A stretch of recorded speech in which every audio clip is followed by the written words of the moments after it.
ರಾಜ್ಯದಲ್ಲಿ ಕಳೆದ ಒಂದು ವಾರದಲ್ಲಿ ಎರಡು ದೊಡ್ಡ ದೊಡ್ಡ ರಾಬರಿ ಕೇಸ್ಗಳು ಆಗಿದೆ. ಆದರೆ ಈಗ ಈ ರಾಬರಿ ಕೇಸ್ಗಳು ನಿಲ್ಲೋ ಲಕ್ಷಣ ಕಂಡು ಬರ್ತಾ ಇಲ್ಲ. ರಾಜ್ಯದಲ್ಲಿ ಈಗ ಮತ್ತೊಂದು ರಾಬರಿ ಕೇಸ್ ನಡೆದಿದೆ, ಅದು ಕೂಡ ಹಾಡಹಗಲೇ ಕಾರನ್ನ ಅಡ್ಡಗಟ್ಟಿ ದರೋಡೆ ಮಾಡಿದ್ದಾರೆ ಮುಸುಕುಧಾರಿಗಳು. ಮೈಸೂರಿನ ಜೈಪುರ ಹೋಬಳಿ ಹಾರೋಹಳ್ಳಿಯಲ್ಲಿ ನಡೆದಿರುವಂತಹ ಕೃತ್ಯ ಇದು. ಎರಡು ಕಾರ್ಗಳಲ್ಲಿ ಬಂದಿದ್ದ 4 ಮುಸುಕುಧಾರಿಗಳು ಇನೋವಾ ಕಾರ್ ಅಡ್ಡಗಟ್ಟಿ ಹಣ ಕಸಿದುಕೊಂಡು ಅಲ್ಲಿಂದ ಎಸ್ಕೇಪ್ ಆಗಿದ್ದಾರೆ. ಹಣದ ಜೊತೆಗೆ ವ್ಯಕ್ತಿಯ ಕಾರನ್ನು ಕೂಡ ತೆಗೆದುಕೊಂಡು ಹೋಗಿದ್ದಾರೆ.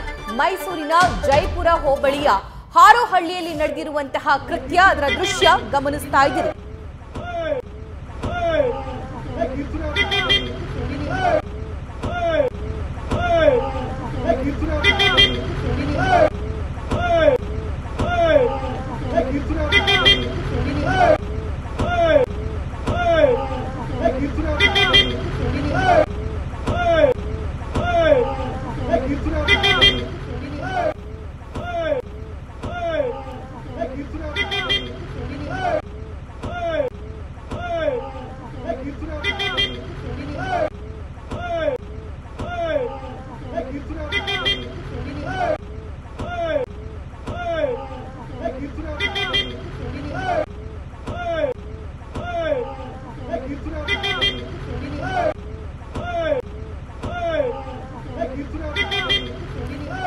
ರಾಜ್ಯದ ಪರಿಸ್ಥಿತಿ ಇಲ್ಲಿಗೆ ಬಂದು ನಿಂತಿದೆ. ಈಗ ಬೀದರ್ ಆಯ್ತು, ಮಂಗಳೂರಾಯ್ತು, ಈಗ ಮೈಸೂರಿನ ಹಾರೋಹಳ್ಳಿಯಲ್ಲಿ ನಡೆದಿರುವಂತಹ ರಾಬರಿ ಇದು ಹಾಡಹಗಲೇ. ಆ ಕಾರ್ನ ಹಿಂಬದಿ ಬೇರೆ ವಾಹನ ಸವಾರರು ಕೂಡ ಇದ್ದಾರೆ. ಅವರ ಮೊಬೈಲ್ನಲ್ಲಿ ಕ್ಯಾಪ್ಚರ್ ಆಗಿರುವಂತಹ ವಿಜುವಲ್ ಇದು. ಹಣ ಕದ್ದು ಕಾರ್ ಸಮೇತ ಎಸ್ಕೇಪ್ ಆಗಿದ್ದಾರೆ ಅಂತ ಹೇಳಲಾಗ್ತಾ ಇದೆ. ಇವರೆಲ್ಲರೂ ಕೂಡ ಮುಸುಕುಧಾರಿಗಳು. ಮಾನ್ಯ ಗೃಹ ಸಚಿವರಿಗೆ ಈ ಬಗ್ಗೆ ಪ್ರಶ್ನೆ ಮಾಡಿದಾಗ ನಿನ್ನೆ ಮೊನ್ನೆ ಹೇಳ್ತಾ ಇದ್ರು, ನಮ್ಗೇನು ಕನ್ಸು ಬಿದ್ದಿರುತ್ತಾ ಅಂತ. ಮೊದಲ ಇನ್ಸಿಡೆಂಟ್ ಆದಾಗ ಕನ್ಸು ಬಿದ್ದಿರೋದಕ್ಕೆ ಸಾಧ್ಯ ಇಲ್ಲ, ಓಕೆ, ಅದನ್ನ ಒಪ್ಕೊಳ್ಳೋಣ. ಅದಕ್ಕೆ ಸಂಬಂಧಪಟ್ಟಂತೆ ತನಿಖೆ ಆಗ್ತಾ ಇದೆ, ಸೂಕ್ತ ಕ್ರಮ ಆಗಬೇಕು.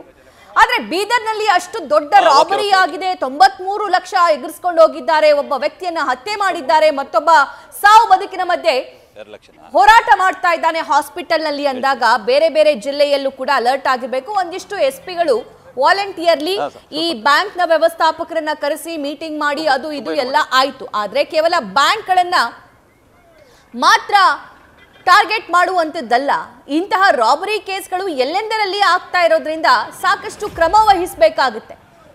ಪೊಲೀಸರು ಹದ್ದಿನ ಕಣ್ಣಿಡಬೇಕಾಗುತ್ತೆ. ಸ್ಥಳದಲ್ಲಿ ಪೊಲೀಸರು ಸ್ಥಳ ಪರಿಶೀಲನೆ ಮಾಡ್ತಾ ಇರುವಂತಹ ವಿಜುವಲ್ ಒಂದು ಭಾಗದಲ್ಲಿ ಗಮನಿಸ್ತಾ ಇದ್ದೀರಿ. ಮೈಸೂರಿನ ಹಾರೋಹಳ್ಳಿ ಗ್ರಾಮ ಇದು. ಸೊ ಆ ಗ್ರಾಮದಲ್ಲಿ ಆಗಿರುವಂತಹ ರಾಬರಿ ಯಾವುದೋ ಸಿನಿಮಾದ ದೃಶ್ಯ ಅಂತ ಅನ್ನಿಸ್ತಾ ಇದೆ. ಅಲ್ಲಿ ಹಗ್ಗ ಜಗ್ಗಾಟ ಆಗ್ತಿರೋದು, ಆ ಇನೋವಾ ಕಾರ್ ಮುಂಭಾಗದಲ್ಲಿ ಫೈಟ್ ಆಗ್ತಾ ಇರೋದನ್ನ ನೋಡಿದ್ರೆ, ಆದ್ರೆ ಇದು ಯಾವುದೇ ಸಿನಿಮಾದ ದೃಶ್ಯ ಅಲ್ಲ. ಇದು ಹಾಡಹಗಲೇ ಮೈಸೂರಿನ ಹಾರೋಹಳ್ಳಿಯಲ್ಲಿ ಆಗಿರುವಂತಹ ರಾಬರಿ. ಅಕ್ಕಪಕ್ಕ ವಾಹನ ಸವಾರರು ಭಯಭೀತರಾಗಿ ಅಲ್ಲೇ ನಿಂತ್ಕೊಂಡ್ಬಿಟ್ಟಿದ್ದಾರೆ. ದುಡ್ಡು ಕಿತ್ಕೊಂಡು ಅಲ್ಲಿಂದ ಎಸ್ಕೇಪ್ ಆಗ್ತಾ ಇರುವಂತಹ ದೃಶ್ಯ ಗಮನಿಸ್ತಾ ಇದ್ದೀವಿ. ಮತ್ತೊಂದು ಭಾಗದಲ್ಲಿ ಪೊಲೀಸರು ಸ್ಥಳದಲ್ಲಿದ್ದವರನ್ನ ಸ್ಟೇಟ್ಮೆಂಟ್ಗೋಸ್ಕರ ಮತ್ತು ಅವರೇನೆಲ್ಲ ನೋಡಿದ್ದಾರೆ ಅನ್ನುವಂತ ವಿಚಾರಣೆಯನ್ನ ನಡೆಸೋದಕ್ಕೆ ಸಂಬಂಧಪಟ್ಟಂತೆ ಠಾಣೆಗೆ ಕರೆದುಕೊಂಡು ಹೋಗ್ತಿದ್ದಾರೆ. ಅವರ ಕಾರ್, ಅವರ ಜೀಪ್ ಹತ್ರ ಕರ್ಕೊಂಡು ಬಂದು ಅವರ ವಿಚಾರಣೆ ಕೂಡ ಆಗ್ತಿರೋದನ್ನ ನಾವು ಗಮನಿಸಬಹುದು. Come outside.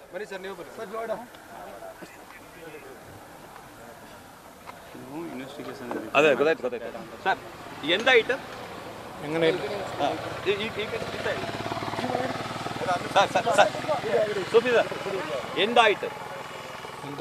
ಎಂತ ಸಂಭವಿച്ചു? Do you speak Kannada? Kannada नहीं, English? ಎಂತ ಸಂಭವಿച്ചു? அது வண்டி வந்துட்டு அவர் ബ്ലോക്ക് பண்ணிட்டு வண்டி எடுத்துட்டு போய். ಓಕೆ. ಪಣಂ ಎತ್ತಣ 1.5 ಲಕ್ಷ. 1.5 ಲಕ್ಷ. ಓಕೆ ಓಕೆ, ಆಯ್ತು. ಎಸ್ ಪಿ ಬರ್ಲಿ, ಅವ್ರದ್ದು ತಗೊಳ್ತೇನೆ. ಅಲ್ಲ ಆಗ್ಲಿ, ರಿಯಾಕ್ಷನ್ ಆಗ್ಬಿಡೋದು ಅದಕ್ಕೆ ಅಂತ. ಎಸ್ ಪಿ ಒಂದು ತಗೋ ಸರ್. ಎಂದಾಯ್ತು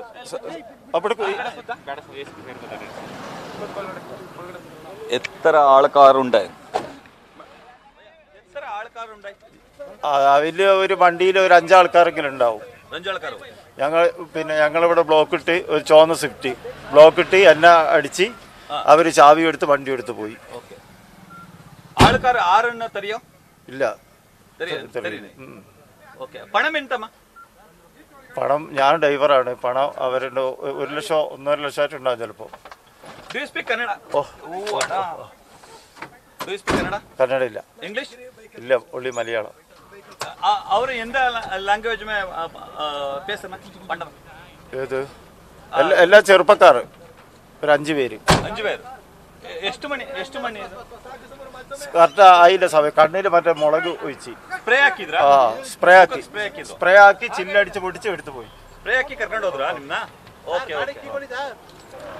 ಮೇಡಮ್ ಮಾತಾಡ್ಸಕ್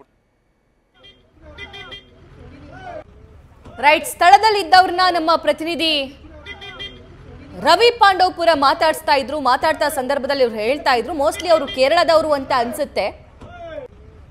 ಸ್ಥಳದಲ್ಲಿ ರವಿ ಪಾಂಡವಪುರ ಲೈವ್ ಡೀಟೇಲ್ಸ್ ನೀಡೋದಕ್ಕೆ ರೆಡಿ ಆಗಿದ್ದಾರೆ. ರವಿ, ನೀವು ಅವ್ರನ್ನ ಮಾತನಾಡಿಸ್ತಾ ಇದ್ರಿ, ಪೆಪ್ಪರ್ ಸ್ಪ್ರೇ ಮಾಡಿದ್ರು, ಕಣ್ಣಿಗೆ ಸ್ಪ್ರೇ ಮಾಡಿ ಹಣ ಕದ್ದು ಅಲ್ಲಿಂದ ಎಸ್ಕೇಪ್ ಆದ್ರು ಅಂತ. ಆಕ್ಚುಲಿ ಅಲ್ಲಿ ಆಗಿರುವಂತಹ ಘಟನೆ ಏನದು? ಸಭಾ ಪ್ರಮುಖವಾಗಿ ಮೈಸೂರು ಎಚ್.ಡಿ.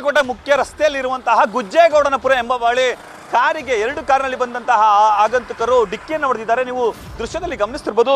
ಸೂಫಿ ಎಂಬ ಕೇರಳದ ಉದ್ಯಮಿಗೆ ಡಿಕ್ಕಿಯನ್ನು ಹೊಡೆದು ಹಣವನ್ನ ತೆಗೆದುಕೊಂಡು ಹೋಗುವಂತ ಕೆಲಸಕ್ಕೆ ಮುಂದಾಗಿದ್ದಾರೆ. ಅವರ ಬಟ್ಟೆ ಮೇಲೂ ನೋಡ್ತಿರ್ಬೋದು ರಕ್ತದ ಕಲೆಗಳಿದೆ.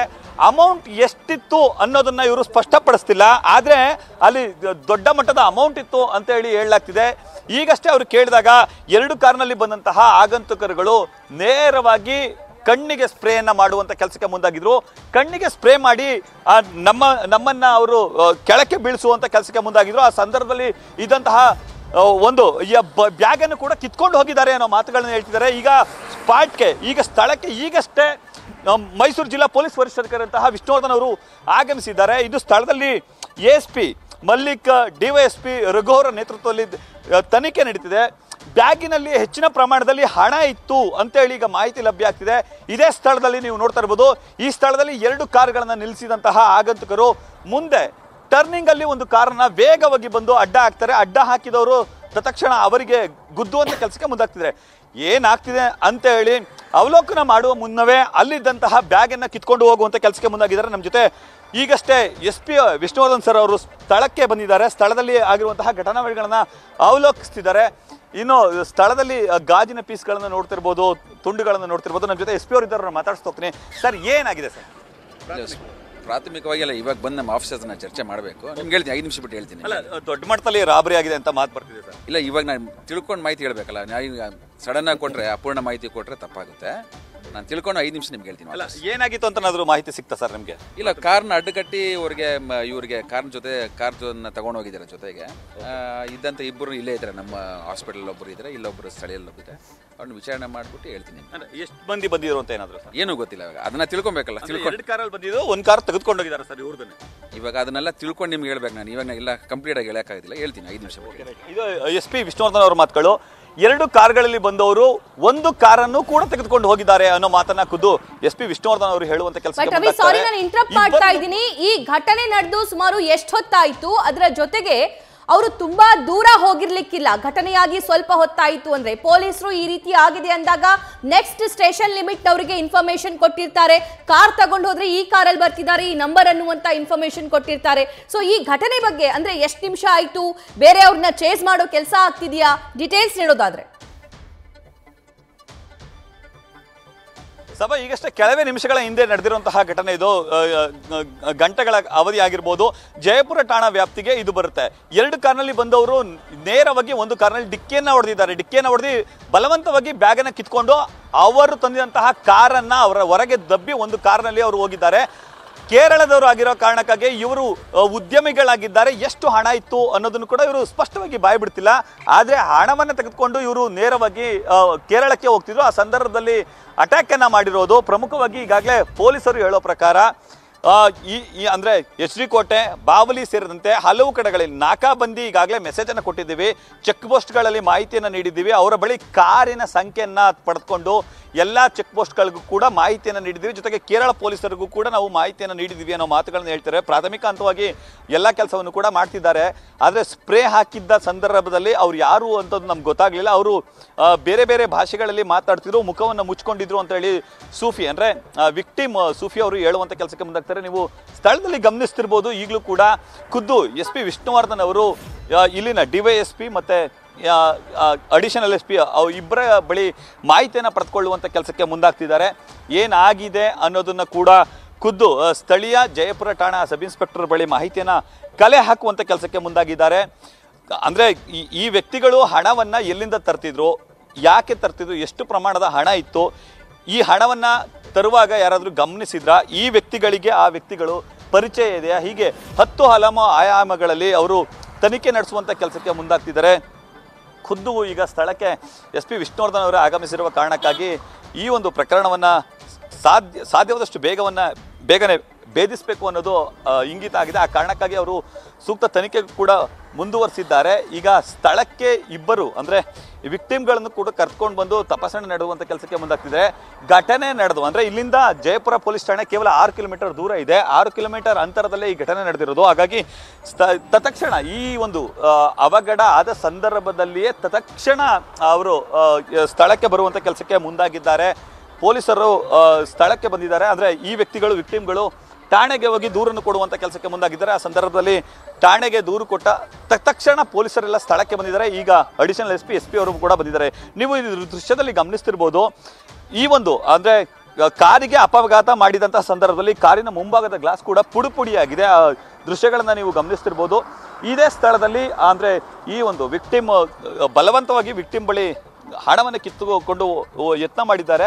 ಆ ಯತ್ನ ಮಾಡಿದಂತಹ ಸಂದರ್ಭದಲ್ಲಿ ಇದ್ದಂತಹ ಸ್ಲಿಪ್ಪರ್ಗಳನ್ನು ನೀವು ಕೂಡ ನೋಡ್ತಿರ್ಬೋದು, ಚಪ್ಪಲಿ ಕೂಡ ಇಲ್ಲೇ ಬಿದ್ದಿದೆ. ಹಾಗಾಗಿ ಇದರ ಜೊತೆಗೆ ಇಲ್ಲಿ ರಕ್ತದ ಕಲೆಗಳನ್ನು ಕೂಡ ನೀವು ಗಮನಿಸ್ತಿರ್ಬೋದು. ಅಂದರೆ ಅತಿ ವೇಗವಾಗಿ ಅವರ ಫೋರ್ಸ್ಫುಲ್ಲಿ ಅವ್ರನ್ನ ಎಳೆದ ಸಂದರ್ಭದಲ್ಲಿ ಅವರಿಗೆ ಗಾಯಗಳಾಗಿದೆ.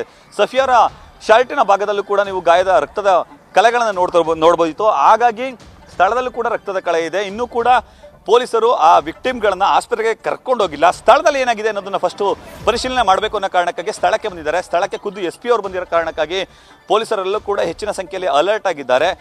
ಪ್ರಮುಖವಾಗಿ ಈ ರಸ್ತೆ ರಾಷ್ಟ್ರೀಯ ಹೆದ್ದಾರಿ, ಜೊತೆಗೆ ಕೇರಳಕ್ಕೆ ಸಂಪರ್ಕ ಕಲ್ಪಿಸುವಂತಹ ಮುಖ್ಯ ರಸ್ತೆ. ಕೇರಳಕ್ಕೂ ಮೈಸೂರಿಗೂ ಅನತಿ ದೂರ ಇದೆ. ಹಾಗಾಗಿ ಕೇರಳಕ್ಕೆ ಪ್ರತಿನಿತ್ಯ ಸಾಕಷ್ಟು ಮಂದಿ ಬಿಸ್ನೆಸ್ ಮೆನ್ಗಳು ವ್ಯವಹಾರಕ್ಕಾಗಿ ಬರ್ತಾ ಇರ್ತಾರೆ. ಇಂತಹ ಸಂದರ್ಭದಲ್ಲಿ ಈ ರೀತಿ ದರೋಡೆ ಪ್ರಕರಣ ನಡೆದಿರೋದು ನಿಜಕ್ಕೂ ಬೆಚ್ಚಿ ಬೀಳಿಸ್ತಿದೆ. ಈ ಹಿಂದೆ ಕಳೆದ ಹಲವು ವರ್ಷಗಳ ಹಿಂದೆ ಇಲವಾಲ ಸಮೀಪದಲ್ಲಿ ಬರೋಬ್ಬರಿ 2 ಕೋಟಿಗೂ ಅಧಿಕ ಹಣವನ್ನು ಲಪಟಾಯಿಸುವಂಥ ಕೆಲಸಕ್ಕೆ ಮುಂದಾಗಿದ್ರು. ದರೋಡೆ ಪ್ರಕರಣದಲ್ಲಿ ಒಂದು ಸನ್ನಿವೇಶ ಕೂಡ ಸೃಷ್ಟಿಯಾಗಿತ್ತು. ಆದರೆ ಈಗ ಈ ಪ್ರಕರಣ ಅತಿ ಹೆಚ್ಚು ಪ್ರಾಮುಖ್ಯತೆಯನ್ನು ಪಡೆದುಕೊಳ್ತಿದೆ. ಕಾರಣ ರಾಜ್ಯದಲ್ಲಿ ಬ್ಯಾಂಕ್ ದರೋಡೆಗಳು ಆಗಿಂದಾಗೆ ನಡೀತಿದೆ.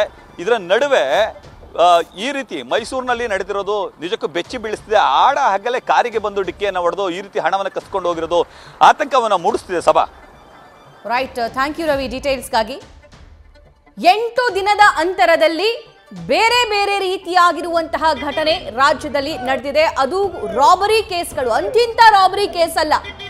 ಒಂದೊಂದು ಸಿನಿಮಾ ಮಾಡಬಹುದು, ಆ ಸಿನಿಮಾನ ಮತ್ತೆ ಸೀಸನ್ 2 ಅಂತಾನು ಮಾಡಬಹುದು. ಅಂಥ ರಾಬರಿಗಳು ನಮ್ಮ ರಾಜ್ಯದಲ್ಲಿ ನಡೆದಿದೆ. ಮೊದಲನೇದಾಗಿ ಬೀದರ್ನಲ್ಲಿ ನಡೆದಿರುವಂತಹ ರಾಬರಿ, 7 ದಿನದ ಹಿಂದೆ ಆ ರಾಬರಿ ನಡೆಯುತ್ತೆ. ಗುಂಡೇಟಿಗೆ ಒಬ್ಬ ಸಿಬ್ಬಂದಿ ಸಾವನ್ನಪ್ಪಿದ್ದಾರೆ. ಮತ್ತೊಬ್ರು ಸಾವು ಬದುಕಿನ ಮಧ್ಯೆ ಹಾಸ್ಪಿಟಲ್ನಲ್ಲಿ ಹೋರಾಟ ಮಾಡ್ತಾ ಇದ್ದಾರೆ. ಶಸ್ತ್ರಚಿಕಿತ್ಸೆ ಆಗಿದೆ. ಆರೋಪಿಗಳ ಮುಸುಕನ್ನ ಹಾಕೊಂಡು ಬಂದು ಅಲ್ಲಿ ಬ್ಯಾಗ್ ತಗೊಂಡು ಬ್ಯಾಗಲ್ಲಿದ್ದಂತಹ 93 ಲಕ್ಷ ಹಣವನ್ನ ಎಗರಿಸಿಕೊಂಡು ಪರಾರಿಯಾಗಿರುವಂಥದ್ದು. ಆದರೆ ಇದುವರೆಗೂ ಒಬ್ಬ ಆರೋಪಿನೂ ಅರೆಸ್ಟ್ ಆಗಿಲ್ಲ. ಪ್ರಕರಣಕ್ಕೆ ಸಂಬಂಧಪಟ್ಟಂತೆ 20 ತಂಡ ರಚಿಸಿದ್ದಾರಂತೆ. 20 ತಂಡ ರಚಿಸಿ ಬೇರೆ ಬೇರೆ ರಾಜ್ಯದಲ್ಲೂ ಕೂಡ ಆರೋಪಿಗಳಿಗಾಗಿ ಹುಡುಕಾಟವನ್ನ ನಡೆಸುತ್ತಿದ್ದಾರೆ. ಆದರೆ ಇದುವರೆಗೂ ಆರೋಪಿ ಪತ್ತೆಯಾಗಿಲ್ಲ. ಮತ್ತೊಂದು ಮಂಗಳೂರಿನ ಕೋಟೆಕಾರು ಬ್ಯಾಂಕ್ನ ರಾಬರಿ, ಎಷ್ಟು ಕೋಟಿ ಅನ್ನೋದು ಇದುವರೆಗೂ ಪೊಲೀಸರು ಕಂಡುಹಿಡಿಯೋದಕ್ಕೆ ಸಾಧ್ಯವಾಗ್ತಾ ಇಲ್ಲ. ಸುಮಾರು 6-7 ಕೋಟಿ ಚಿನ್ನಾಭರಣ ಅಂತ ಹೇಳಲಾಗ್ತಿದೆ. ಉಳಿದಂತಹ ನಗದನ್ನ ದೋಚ್ಕೊಂಡು ಇವರು ಪರಾರಿಯಾಗಿದ್ದಾರೆ. ಮೊದಲಿಗೆ ಒಂದು ಕಾರಲ್ಲಿ ಬರ್ತಾರೆ, ಕಾರಲ್ಲಿ ಬಂದು ಹಣ ದೋಚ್ಕೊಂಡು ಹೊರಗಡೆ ಬರ್ತಾರೆ. ಅದೇ ಗ್ರೇ ಕಲರ್ ಕಾರು ಮುಂದೆ ಹೋಗ್ತಾ 2 ಕಾರಾಗಿ ಡಿವೈಡ್ ಆಗುತ್ತೆ. ಅದರಲ್ಲಿ ಇದ್ದಂತಹ ವ್ಯಕ್ತಿ ಕೆಳಗಡೆ ಇಳಿದು ಬೇರೆ ಬಸ್ ಮೂಲಕ ಹೋಗಿ ಬಸ್ನಿಂದ ಮತ್ತೆ ಟ್ರೈನ್ ಮೂಲಕ ಪೊಲೀಸರಿಗೆ ದಾರಿ ತಪ್ಪಿಸುವಂತಹ ಕೆಲಸ ಕೂಡ ಮಾಡಿದ್ದಾನೆ ಅಂತ. ಇಲ್ಲೂ ಕೂಡ CCTV ಇದೆ. ಆ CCTV ಫುಟೇಜ್ಗಳನ್ನ ಪರಿಶೀಲಿಸ್ತಾ ಇದ್ದಾರೆ. ಆದರೆ ಇದುವರೆಗೂ ಒಬ್ಬ ಆರೋಪಿನೂ ಅರೆಸ್ಟ್ ಆಗಿಲ್ಲ. ಈಗ ಅಂಥದ್ದೇ ಮತ್ತೊಂದು ಘಟನೆ ಮೈಸೂರಲ್ಲಿ ಆಗಿರೋದು. ಆದರೆ ಇದು ಬ್ಯಾಂಕ್ ದರೋಡೆ ಅಲ್ಲ, ನಡು ರಸ್ತೆಯಲ್ಲೇ ಉದ್ಯಮಿ ಹಣ ತಗೊಂಡು ಹೋಗುವಂತಹ ಸಂದರ್ಭದಲ್ಲಿ ಕೇರಳ ಮೂಲದ ಉದ್ಯಮಿಗಳವರು ಹಣ ತಗೊಂಡು ಹೋಗುವಾಗ ಅವ್ರನ್ನ ಮಾರ್ಗ ಮಧ್ಯೆ ತಡೆದು ಪೆಪ್ಪರ್ ಸ್ಪ್ರೇ ಮಾಡೋ ಮೂಲಕ ಅವ್ರ ಹತ್ರ ಇದ್ದಂತಹ ಹಣವನ್ನ ಎಗ್ಗಿಸ್ಕೊಂಡು ಎಸ್ಕೇಪ್ ಆಗಿದ್ದಾರೆ. ಅಂದ್ರೆ ರಾಜ್ಯದಲ್ಲಿ ಕಾನೂನು ಸುವ್ಯವಸ್ಥೆ ಇದೆಯಾ? ಏನಾಗ್ತಾ ಇದೆ ರಾಜ್ಯದ ಪರಿಸ್ಥಿತಿ? ಈ ಕಳ್ಳ ಕಾಕರಿಗೆ ಖದೀಮರಿಗೆ ಭಯ ಇಲ್ವಾ ಪೊಲೀಸರದ್ದು ಅನ್ನುವಂತಹ ಪ್ರಶ್ನೆಯಾಗಿಯೇ ಉಳಿಯುತ್ತಾ ಅಥವಾ ಏನಾದ್ರೂ ಕಠಿಣ ಕ್ರಮ ಆಗುತ್ತಾ ಅಂತ? ನ್ಯೂಸ್ ಫಸ್ಟ್ ನಿರ್ಭೀತಿಯಿಂದ ನಿಮ್ಮ ಪರವಾಗಿ.